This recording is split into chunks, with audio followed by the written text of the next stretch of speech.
All right, welcome everyone. Today we're taking a deep dive into something we all deal with, whether we realize it or not. Negotiation. Mm-hmm. Yeah, it's that back and forth, that push and pull.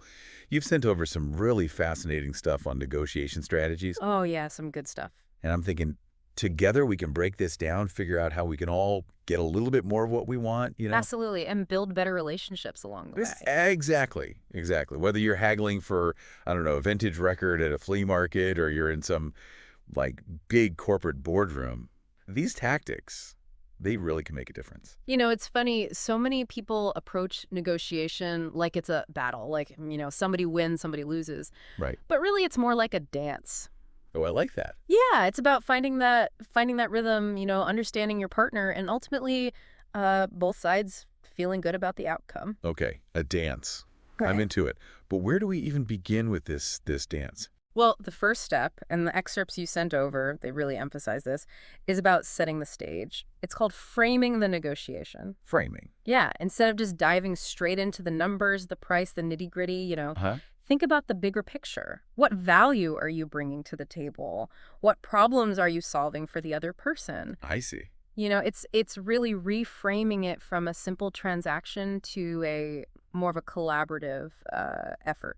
So instead of saying, "Hey, this antique lamp, it's worth $100," I might say something like, "This lamp, this is a one-of-a-kind piece that would add like a touch of history and elegance to your home." Yeah, absolutely. You're not just selling a product, you're selling a story and experience. You're selling the feeling.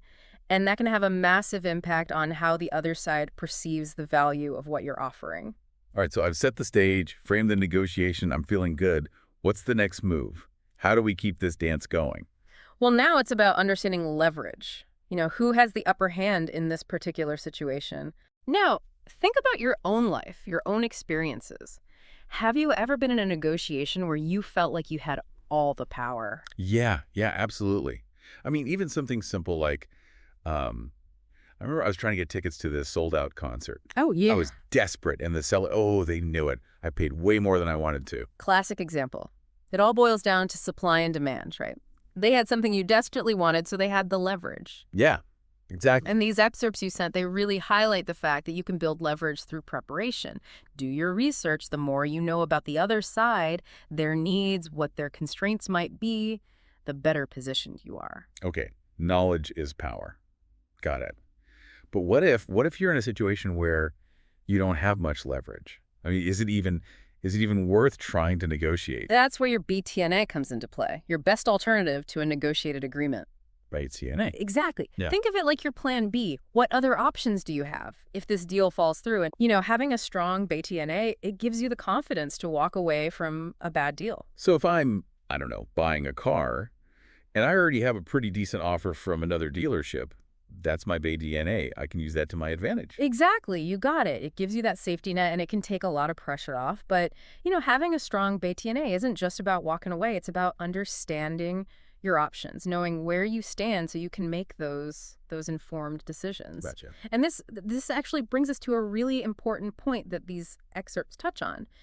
Negotiation, it doesn't have to be this win-lose game. hmm I always kind of see it as a competition, trying to get the most while giving up the least. Yeah, that's a common misconception.